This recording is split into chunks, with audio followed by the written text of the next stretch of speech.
يا أيها الذين آمنوا إذا نودي للصلاة من يوم الجمعة فاسعوا إلى ذكر الله وذروا البيع ذلكم خير لكم إن كنتم تعلمون۔ معزز حاضرین جمعہ، امتی مسلمہ کے بزرگوں، نوجوانوں، پردہ نشین ماں اور بہنوں، میرے عزیز ساتھیوں، سب سے پہلے اللہ رب العالمین وحدہ لا شریک خالق کائنات مالک ارض و سما کی ہم حمد و ثنا بیان کرتے ہیں، انہی کلمات سے جس کے ادا کرنے کا حکم نبی علیہ الصلاۃ والسلام نے ہمیں دیا۔ فرمایا جب کبھی تم اللہ کی حمد و ثنا بیان کرنا چاہو تو کہو سبحان اللہ وبحمدہ، سبحان اللہ العظیم، سبحان اللہ وبحمدہ، سبحان اللہ العظیم، سبحان اللہ وبحمدہ، سبحان اللہ العظیم۔ اللہ رب العالمین کی اس مختصر سی حمد و ثنا کے بعد درود و سلام کا نزول کرتے ہیں ان تمام مقدس ہستیوں پر جنہیں اللہ تبارک و تعالیٰ نے توحید کی دعوت کے لیے چنا اور اپنی اپنی قوم کے لیے انہیں رہبر رہنما بنایا، جن کی آخری کڑی ہمارے نبی آخر الزمان محمد رسول اللہ صلی اللہ علیہ وسلم پر ختم ہوتی ہے۔ معزز سامعین و سامعات، انشاءاللہ آج کے اس خطبہ جمعہ میں توحید کی اہمیت کے موضوع سے کچھ باتیں آپ کے گوشے گزار کرنے جا رہا ہوں۔ اللہ تبارک و تعالیٰ سے دعا کرتے ہیں کہ اللہ تبارک و تعالیٰ ہمیں ان باتوں کو سننے، سمجھنے اور ان باتوں پر عمل پیرا ہونے کی توفیق عنایت فرمائے۔ معزز حاضرین، توحید ایک ایسا موضوع ہے جس کے سمجھے بنا، جس پہ عمل کیے بنا نہ ہماری نمازیں قابل قبول ہے، نہ ہمارا روزہ یا ہمارے روزے قابل قبول ہے، نہ ہی حج جیسی عبادت جو ہم بڑی محنت سے ادا کرتے ہیں وہ قابل قبول ہے، اور نہ ہی سال میں ایک مرتبہ صاحب استطاعت زکوٰۃ فرض ہو جانے پہ جو ادا کرتے ہیں وہ قابل قبول ہے۔ اس سے اندازہ لگایا جا سکتا ہے کہ توحید کتنی اہمیت کی حامل ہے۔ نماز کے قابل قبول ہونے کے لیے، روزوں کے قابل قبول ہونے کے لیے، حج جیسی عبادت کے قابل قبول ہونے کے لیے اور زکوٰۃ جیسے عبادت کے قابل قبول ہونے کے لیے اللہ نے شرط رکھی ہے کہ سب سے پہلے توحید کا ہونا بے حد ضروری ہے۔ اللہ تبارک و تعالیٰ نے قرآن میں یہ بات بیان کی، وَقَدِمْنَا إِلَىٰ مَا عَمِلُوا مِنْ عَمَلٍ فَجَعَلْنَاهُ هَبَاءً مَّنثُورًا۔ قیامت کے دن لوگ نیکیوں کے انبار لے کر آئیں گے، لوگ نیکیوں کی انبار لے کر آئیں گے، اور انبار جب لفظ آتا ہے تو پہاڑوں، چٹانوں کے مانند نیکیاں ان کے پاس ہوں گی، لیکن قیامت کے دن ہم کیا کریں گے؟ ان کے اعمال کو ایسے اڑا دیں گے جیسے مٹی ہاتھ میں رکھ کر پھونک مارنے سے مٹی میں شامل ہو جاتی ہے، ویسے ہی سارے گناہوں کو مٹی کے حوالے کر دیا جائے گا، یعنی قابل قبول نہیں ہوں گے اگر اس کے پاس توحید نہیں ہے۔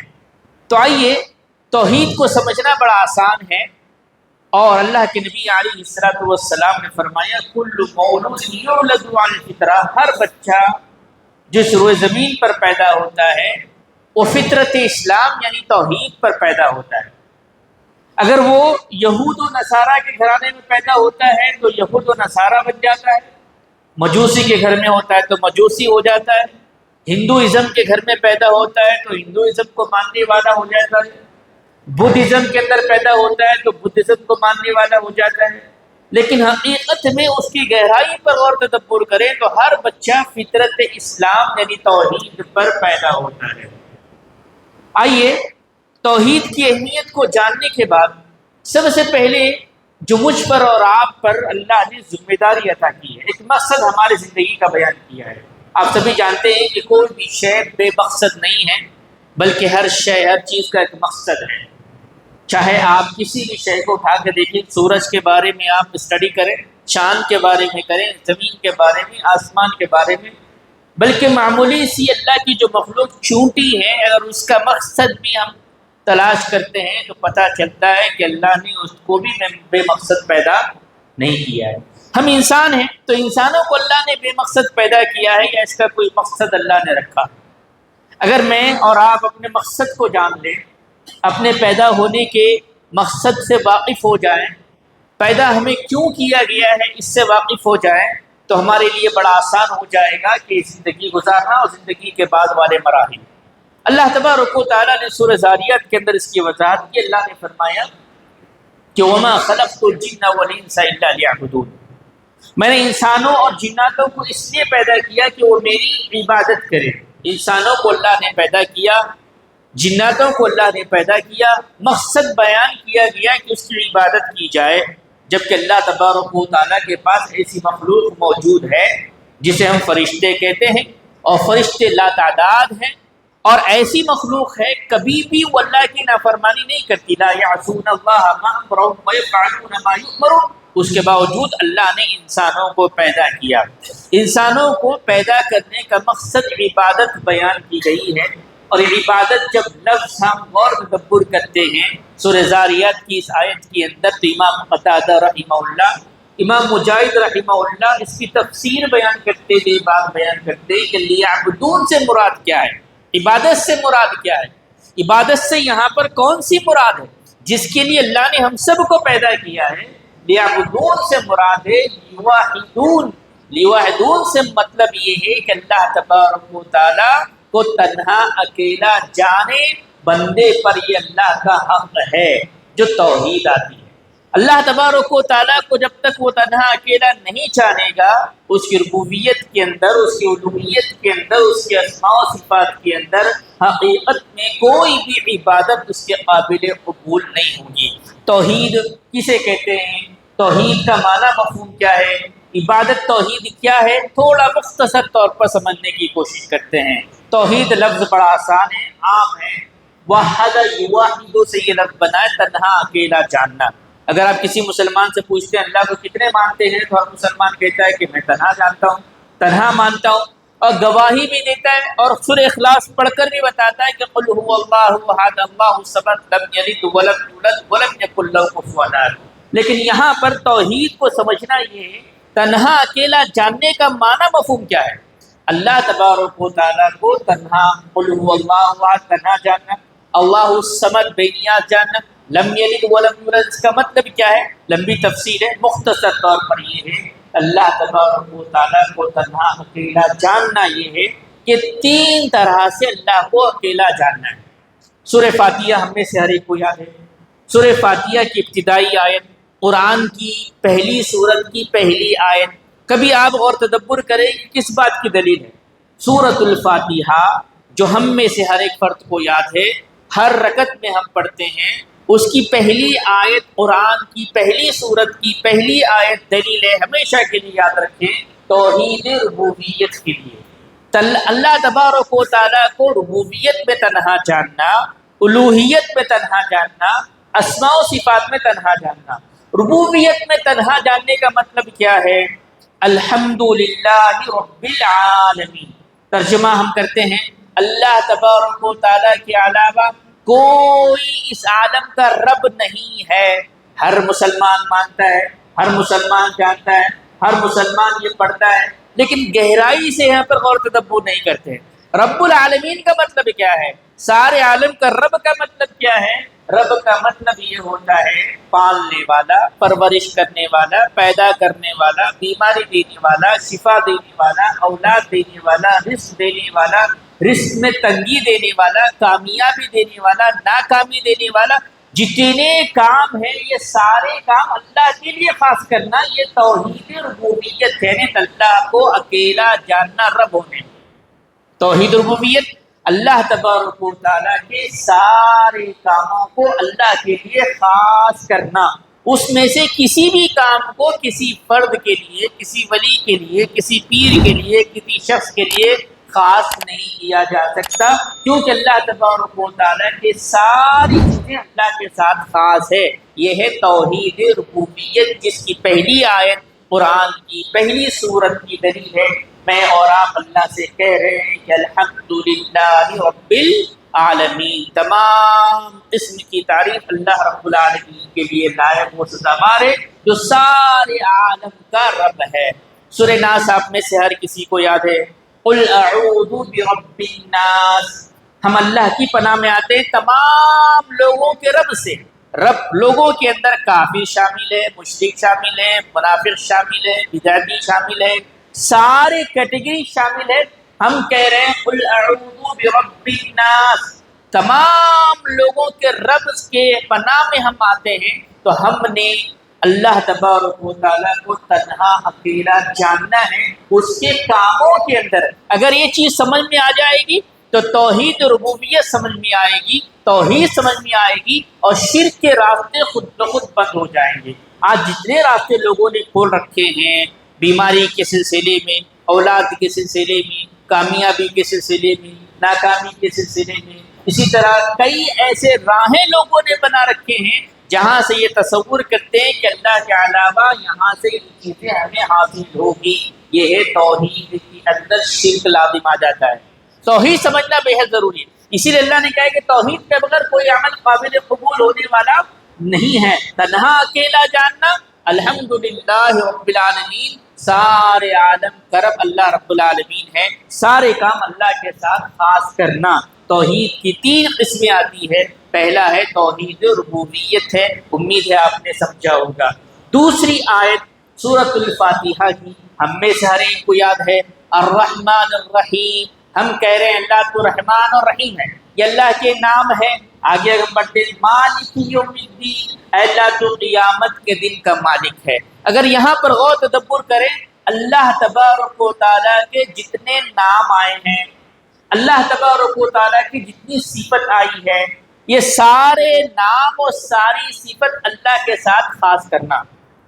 اللہ تبارک و تعالیٰ دیکھتا ہے، اللہ تبارک و تعالیٰ سنتا ہے، اللہ تبارک و تعالیٰ ساتھ میں آسمان پر نزول کرتا ہے، اللہ تبارک و تعالیٰ عرش پر مستوی ہے، اللہ تبارک و تعالیٰ کا ہاتھ ہے، اللہ تبارک و تعالیٰ کا پیر ہے۔ جتنی صفتیں، جتنے نام قرآن و سنت کی روشنی میں آئے، من و عن تسلیم کرنا، یہ ہے توحید اسماء و صفات۔ اس میں سے کسی بھی صفت کو کسی اور کے لیے شامل نہ کرنا، اگر کسی اور کے لیے شامل کرتے ہیں تو یہاں پہ شرک داخل ہو جاتا ہے۔ اس کو اور اچھی طرح سمجھنا ہے، اسماء و صفات کے دائرے ہیں، جس طرح ایک روم آپ بناتے ہیں، ہال بناتے ہیں، چار دیواری سے بنتا ہے۔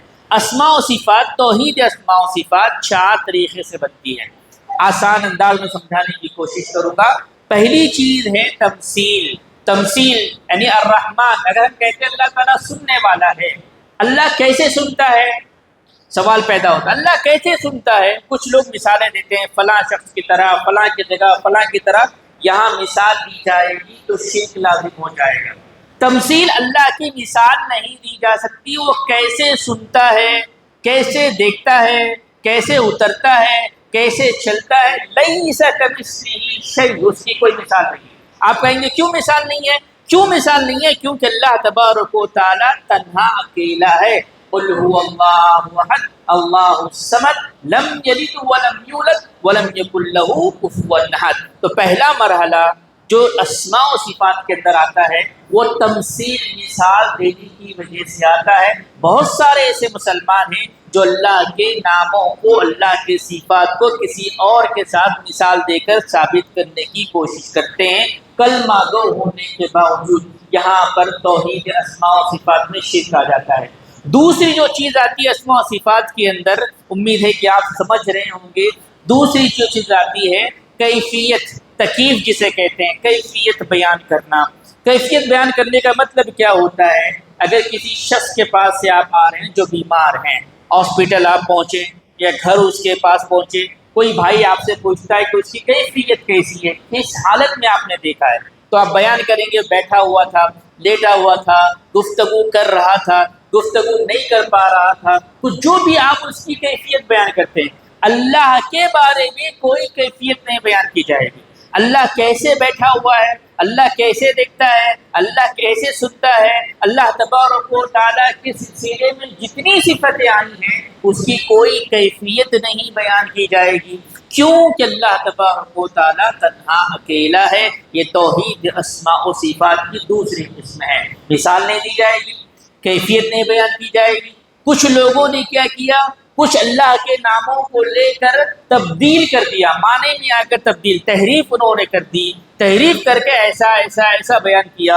اہل سنت جماعت کے عقیدے کے اندر ہے کہ کسی بھی لفظ، کسی بھی نام، کسی بھی صفت کی تحریف نہیں کی جائے گی، جیسا بیان کیا گیا ویسے ہی تصدیق کریں گے۔ یہ توحید اسماء و صفات ہے۔ چوتھا دائرہ ہے تعطیل۔ کچھ لوگوں نے کیا کیا، اگر آپ جہمیہ، معتزلہ، خوارج، یہ جتنے فرقے وجود میں آئے ان کی تاریخ کو اگر آپ پڑھتے ہیں تو اسماء و صفات میں کہیں نہ کہیں انہوں نے گڑبڑ کی ہے۔ تعطیل کا مطلب یہ کر دیا کہ چلو یہ اس لفظ کا معنی ہم کو سمجھ میں نہیں آ رہا ہے، لہٰذا ہم چھوڑ دیتے ہیں۔ اس صفت کا مطلب ہم کو سمجھ میں نہیں آ رہا، ہم چھوڑ دیتے ہیں۔ ایک تو ہے تمثیل، مثال نہیں بیان کی جائے گی، دوسری کیفیت نہیں بیان کی جائے گی، تیسری تبدیلی نہیں کی جائے گی، چوتھی اس کے معنی مفہوم کو خالی نہیں کیا جائے گا۔ یہ دائرہ ہے اسماء و صفات کا۔ اللہ کو اکیلا جاننا، مطلب اس کی ربوبیت کے اندر تنہا اکیلا جاننا، اللہ کو تنہا اکیلا جاننا، اس کا مطلب اس کے ناموں میں، اس کی صفات میں اسی کو خاص کرنا، اس کے علاوہ کسی اور کے اندر اس صفت کو یا اس کے نام کے مفہوم کو شامل نہ کرنا، یہ توحید ہے۔ اللہ تبارک و تعالیٰ نے ہمیں کیوں پیدا کیا؟ اللہ تبارک و تعالیٰ نے ہمیں عبادت کے لیے پیدا کیا۔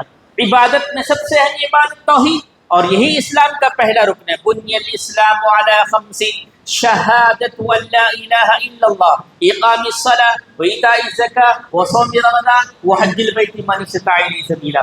پہلے رکن کو سمجھنا بے حد ضروری ہے۔ توحید کے لیے اللہ کے نبی صلی اللہ علیہ وسلم نے مکہ میں 13 سالہ زندگی جو گزاری، جو اللہ کے نبی صلی اللہ علیہ وسلم لقد كان لكم في رسول الله اسوة حسنہ، دنیا کے تمام لوگوں کے لیے اسوہ نمونہ ہے۔ آپ کی 13 سالہ زندگی کا نچوڑ صرف توحید توحید توحید توحید آپ کو ملے گا۔ قرآن کی مکی صورتوں کا جو پس منظر ہے، 2 طرح کی صورتیں آپ کو ملے گی، 114 صورتوں میں مدنی صورتیں، مکی صورتیں۔ مکی صورتوں کا جو پس منظر ہے، بیک گراؤنڈ ہے، اس کا نزول ہے، وہ توحید ہے، توحید ہے۔ میرے بھائیوں، تیسری چیز میں رکھ کر ادھر لے جانا چاہتا ہوں۔ توحید کا مطلب یہ ہے اللہ تبارک و تعالیٰ کو اکیلا جاننا اس کے کاموں میں۔ توحید کا مطلب یہ ہے کہ اللہ تعالیٰ کے نام اور صفات میں اس کو خاص کرنا، اس میں سے کسی اور کے لیے خاص نہ کرنا۔ تیسری جو چیز ہے توحید الوہیت، یہ بڑی اہم ہے، بلکہ سب چیزیں اہم ہیں۔ توحید الوہیت، توحید الوہیت کیا ہے؟ توحید الوہیت ہے الہ، لفظ ہے الہ، الف لام ہا، یہ عربی زبان میں آنے سے پہلے خالدی زبان کے اندر استعمال ہوا کرتا تھا، عبرانی زبان کے اندر استعمال ہوا کرتا تھا۔ الہ کا معنی ہوتا ہے معبود، معبود کا معنی ہوتا ہے جس کی عبادت کی جائے۔ عبادت کا مستحق کون ہے؟ اللہ تبارک و تعالیٰ، بندے اس کی عبادت کرتے ہیں۔ جب عبادت کا مرحلہ آتا ہے توحید الوہیت، الہ سے ہے الوہیت، یعنی جتنی عبادتیں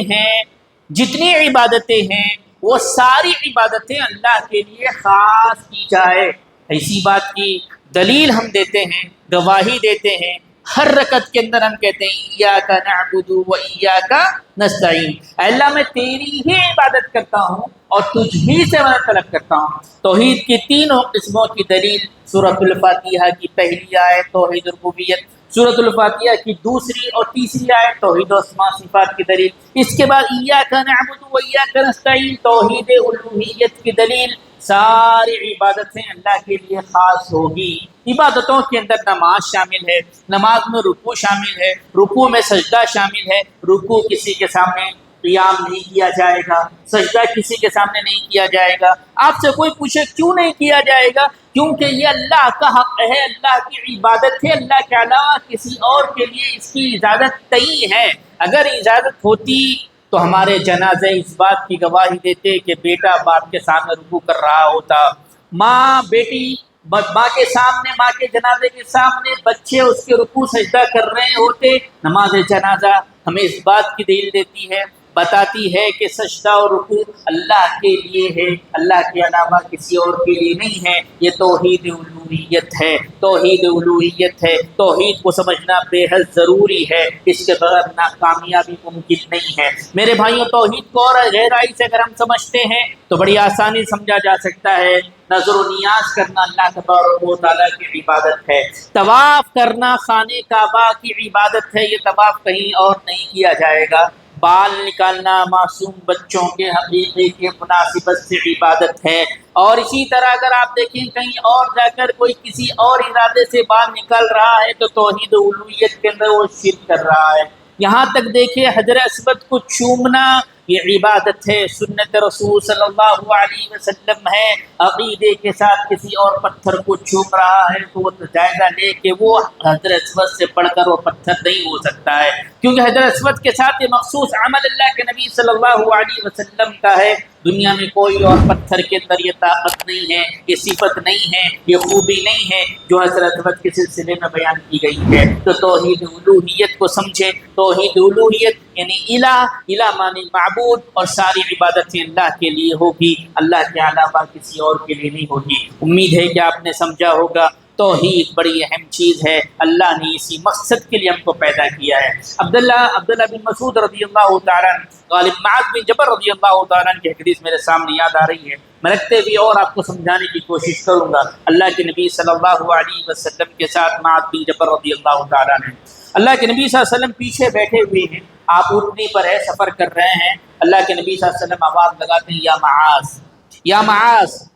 معاذ رضی اللہ تعالیٰ کہتے ہیں، لبیک یا رسول اللہ۔ پھر کچھ لمحہ گزرتا ہے، کچھ وقت گزرتا ہے، پھر اللہ کے نبی صلی اللہ علیہ وسلم آواز دیتے ہیں، یا معاذ۔ کہتے ہیں اللہ کے نبی صلی اللہ علیہ وسلم، میں حاضر ہوں۔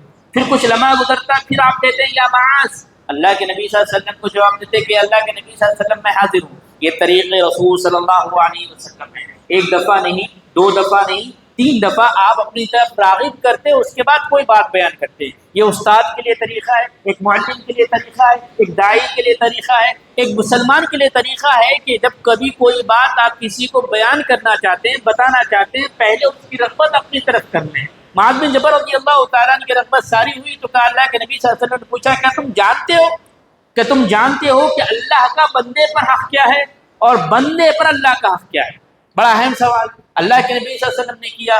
معاذ بن جبل رضی اللہ تعالیٰ نے کہتے ہیں، اللہ و رسول عالم، اللہ اس کے رسول بہتر جانتے ہیں کہ بندے پر اللہ کا حق یہ ہے کہ بندہ اللہ کے ساتھ کسی کو شریک نہ بنائے۔ بندے پر اللہ کا حق یہ ہے، اللہ نے اسے پیدا کیا ہے، اسے پالا ہے، اس کی پرورش کی ہے، اسے صحت مند بنایا ہے، جو کچھ اللہ نے دیا ہے، یہ اللہ کا بندے پر حق یہ ہے کہ اس کے ساتھ کسی کو شریک نہ بنائے۔ اللہ کے نبی صلی اللہ علیہ وسلم کا پھر اللہ کا بندے پر حق کیا ہے؟ تو اللہ کا حق یہ ہے کہ جب بندہ شریک نہ بنائے، شرک نہ کرے، اس حالت میں واپس آ جائے تو اس کو جہنم کے حوالے نہ کرے۔ پھر ایک مرتبہ بتانا چاہتا ہوں، معاذ بن جبل رضی اللہ تعالیٰ عنہ کو اللہ کے نبی صلی اللہ علیہ وسلم نے کہا کہ بندے پر یعنی ہم پر اللہ کا حق یہ ہے کہ اس کے ساتھ کسی کو شریک نہ بنایا جائے، اور اللہ کا حق ہم پر یہ ہے کہ اللہ تبارک و تعالیٰ جب ہم یہاں دنیا سے رخصت ہو جائیں توحید کے ساتھ کسی کو شریک نہ بنائیں تو جہنم کے حوالے نہ کریں۔ یہ حدیث بتاتی ہے کہ توحید کتنی اہمیت کی حامل ہے۔ میرے بھائیوں، توحید کے سلسلے میں جو پہلا کلمہ ہم جانتے ہیں لا الہ الا اللہ، تھوڑا سا اس کو سمجھنے کی کوشش کرتے ہیں۔ لا الہ الا اللہ کا مطلب کیا ہے؟ لا الہ الا اللہ ہم نے کہا ہے، ہم نے گواہی دی کہ اشہد ان لا الہ الا اللہ واشہد ان محمدا عبدہ ورسولہ۔ کبھی ہم نے غور کیا ہے کہ تدبر کیا ہے؟ نہیں کیا۔ آئیے کرتے ہیں۔ ہم کہہ رہے ہیں کہ میں گواہی دیتا ہوں، میں گواہی دیتا ہوں، اور مسلمان یہ کہہ رہا ہے اشہد ان لا الہ الا اللہ۔ اس کا مطلب کیا ہے؟ اس کا مطلب یہ ہے میں اور آپ کہہ رہے ہیں کہ لا الہ، پہلا ورڈ ہے لا الہ۔ لا الہ کا مطلب کیا ہوتا ہے؟ لا الہ کا مطلب یہ ہوتا ہے کوئی الہ نہیں ہے، کوئی معبود نہیں ہے۔ کلمہ توحید کے 2 ارکان ہیں، کلمہ توحید کے 2 ارکان ہیں۔ پہلا رکن ہے انکار کرنا، لا الہ، میں اس بات کی گواہی دے رہا ہوں کہ کوئی الہ نہیں ہے۔ لوگوں نے اپنے اپنے الہ بنا رکھے ہیں، لوگوں نے اپنے اپنے معبود بنا رکھے ہیں۔ کسی نے پتھر کو، کسی نے درخت کو، کسی نے دریا کو، کسی نے پہاڑ کو، کسی نے آسمان کو، کسی نے لکڑی کی کسی شکل کو، ہر کسی نے اپنے اپنے معبود بنا رکھے ہیں۔ جس طرح لات، منات، عزا مکہ کے اندر لوگوں نے بنا رکھے تھے. وہ مانتے تھے کہ یہ سارے نفع و نقصان کے مالک ہیں. اور آج بھی بہت سارے مسلمان ہیں جنہوں نے اس طرح کی چیزیں بنا رکھی ہے. آپ سمجھنا ہوگا لا الہ، سب سے پہلے انکار کرنا ہوگا کوئی الہ نہیں ہے، میں کسی بھی الہ کو نہیں مانتا. اگر الہ ہے، کوئی معبود ہے، کوئی معبود برحق ہے جس کی عبادت کی جا سکتی ہے، تو دوسرا رکن ہے الا اللہ. میں اس بات کی گواہی دے رہا ہوں کہ اگر کوئی حقیقی معبود ہے، کوئی حقیقی الہ ہے جس کی عبادت کی جا سکتی ہے، عبادت کا کوئی مستحق ہے، تو وہ صرف اور صرف اللہ تبارک و تعالی ہے. دوسرا رکن ہے اقرار کرنا. پہلا رکن ہے کلمہ توحید کا انکار کرنا، سارے معبودان باطل کا، تبھی جا کر وہ اسلام کے اندر داخل ہوتا ہے. دوسرا ہے اقرار کرنا، میں اس بات کی گواہی دیتا ہوں کہ میرا الہ، میرا معبود، میری عبادت کا کوئی مستحق ہے تو وہ صرف اور صرف اللہ تبارک و تعالی ہے، اس کے علاوہ کوئی نہیں ہے. یہ ہے کلمہ توحید کا ترجمہ. اور ترجمہ کرتے وقت بھی ہم غلطی کرتے ہیں، اللہ کے علاوہ کوئی عبادت کے لائق نہیں ہے، یہ ترجمہ ہوتا ہے. لیکن ترجمہ ہونا چاہیے اللہ کے علاوہ کوئی معبود برحق نہیں ہے، اللہ کے علاوہ کوئی الہ نہیں ہے. ترجمہ غلط. صحیح ترجمہ یہ لا معبود بحق الا اللہ. معبود لوگوں نے بنا رکھے ہیں، ان کے اپنے اپنے معبود ہیں، لیکن حقیقی معبود اگر کوئی ہے تو وہ صرف اور صرف اللہ تبارک و تعالی ہے. اگر یہ دو چیزیں بیک وقت کوئی کرتا ہے تو مسلمان ہوتا ہے. انکار کر رہا ہے، اقرار کر رہا ہے، مسلمان ہو گیا. انکار کر رہا ہے، اللہ کا بھی انکار کر رہا ہے تو یہ بے دین ہو گیا. دوسرے معبودان باطل کا بھی انکار کر رہا ہے اور اللہ کا بھی انکار کر رہا ہے، یہ بے دین، اس کا کوئی دین نہیں، ملحد ہو جائے گا. اگر کوئی یہ کہہ رہا ہے کوئی الہ نہیں ہے، یقیناً مان رہا ہے، لیکن اللہ کے بارے میں یہ کہہ رہا ہے کہ الہ ہے اور دوسرے معبودوں کے ساتھ ان کو جوڑ رہا ہے، یہ مشرک ہو جائے گا. سمجھنے والی بات ہے، بڑی آسان ہے. کلمہ توحید کے دو ارکان ہیں. پہلا رکن ہے انکار کرنا، دوسرا رکن ہے اقرار کرنا، تب جا کے وہ مسلمان ہوتا ہے. اگر پہلے رکن کا وہ اقرار کر رہا ہے، ٹھیک ہے، معبود ہے، اللہ کا بھی اقرار کر رہا ہے، تب دونوں معبودوں کو ملا رہا تو مشرک ہو جائے گا. ایک تیسرا شخص ہے جو دونوں کا انکار کر رہا ہے، کہہ رہا ہے کوئی الہ نہیں ہے، اللہ بھی نہیں ہے، کوئی الہ نہیں ہے، میں بھی الہ کو نہیں مانتا، تو وہ بے دین ملحد ہو جائے گا. یہ ہے کلمہ توحید. اللہ کے نبی صلی اللہ علیہ وسلم نے اہل مکہ کو کیا کہا تھا؟ اہل مکہ کو کیا کہا تھا؟ اہل مکہ قولوا لا الہ الا اللہ تفلحون. اہل مکہ تم کلمہ توحید پڑھ لو تم کامیاب ہو جاؤ گے. اہل مکہ عرب داں تھے، عربی جانتے تھے، اس کے معنی مفہوم کو جانتے تھے، اسی لیے انہوں نے نہیں پڑھا. جس کو اللہ نے ہدایت دی، ہدایت سے سرفراز ہوئے، وہ پڑھے، دین اسلام کے اندر داخل ہو گئے. لیکن ہم مسلمان ہونے کے باوجود بھی کلمہ توحید کی حقیقت کو نہیں جانتے. یہ توحید ہے، توحید کی یہ اہمیت ہے، توحید بے حد ضروری ہے، اس کے بغیر کوئی عمل قابل قبول نہیں ہوگا. میرے بھائیوں، اللہ کے نبی صلی اللہ علیہ وسلم نے بیان کیا ہے، یہ حدیث ہے جو میں نے آپ کے سامنے رکھی ہے. اللہ کے نبی صلی اللہ علیہ وسلم نے فرمایا من قال لا الہ الا اللہ خالصا من قلبہ دخل الجنہ. آپ کو پتہ ہے جنت کے واجب ہونے میں بہت ساری دلائل ہیں. ایک دلیل یہ ہے اگر کسی کی جنت واجب کروانا ہے، جنت کے اندر جانا ہے، جنت اللہ کی مخلوق ہے لیکن اللہ کے رحم کے بغیر نہیں جائے گی، لیکن کوشش جو کرنی ہے اس میں اللہ کے نبی صلی اللہ علیہ وسلم نے فرمایا من قال لا الہ الا اللہ، جس نے اپنے دل سے خالص طور پر سارے معبودوں نے باطل کا سے انکار کر دیا اور معبود برحق کا اقرار کر کے گواہی دیا اشہد ان لا الہ الا اللہ. اگر اس نے اخلاص کے طور پر کیا ہے، خالص طور پر کیا ہے، جس میں کوئی ملاوٹ نہیں ہے، جس میں کوئی ریا نہیں ہے، جس میں کوئی دکھاوا نہیں ہے، اللہ کے لیے اس نے اسلام کو ایکسپٹ کیا ہے، یقین جانی اللہ کے نبی صلی اللہ علیہ وسلم نے فرمایا من قال لا الہ الا اللہ خالصا من قلبہ دخل الجنہ، اس کا ٹھکانہ جنت ہوگا. اس سے اندازہ ہوا ہوگا کہ توحید کی کیا اہمیت ہے، کیا فضیلت ہے، کیا مقام مرتبہ ہے. میرے بھائیوں، بڑا اہم موضوع ہے، اختصار کے ساتھ میں نے آپ کے سامنے رکھنے کی کوشش کی کہ توحید کی اہمیت کو سمجھے بغیر، توحید کو اپنائے بغیر کوئی بھی عمل قابل قبول نہیں ہوگا. اسی لیے آپ دیکھیں اللہ کے نبی صلی اللہ علیہ وسلم کی 13 سالہ زندگی اور جتنے جنگیں اللہ کے نبی صلی اللہ علیہ وسلم کی ہوئی ہے، کس بنیاد پر ہوئی ہے، کس مقصد کے تحت ہوئی ہے، کس کلمے کے تحت ہوئی ہے. جہاں اذان ہوئی، جہاں گواہی دی گئی، ان علاقوں کو چھوڑ دیا گیا. کیوں چھوڑا گیا؟ کیونکہ انہوں نے اللہ اور اس کے رسول کی تعلیمات کو اپنا لیا، توحید کی گواہی دی اور کہا کہ ہم اللہ اور اس کے رسول کی تعلیمات پر عمل پیرا ہیں۔ یہ سمجھنے والی بات ہے۔ توحید کی اہمیت کے موضوع سے کچھ اہم باتیں مختصر طور پر میں نے آپ کے حوالے کی۔ اللہ سے ہم دعا کرتے ہیں اللہ تبارک و تعالی ہم تمام کو اس کو سمجھنے اور اس کے مطابق عمل پیرا ہونے کی توفیق عنایت فرمائے۔ اللہ تبارک و تعالی شرک سے ہمیں محفوظ رکھے۔ اللہ تبارک و تعالی جب تک رکھے دار فانی میں ہمیں ایمان اور اسلام کی حالت میں رکھے، جب ہمارا خاتمہ ہو تو خاتمہ بالخیر کرے۔ آمین ثم آمین۔ وآخر دعوانا الحمد للہ رب العالمین۔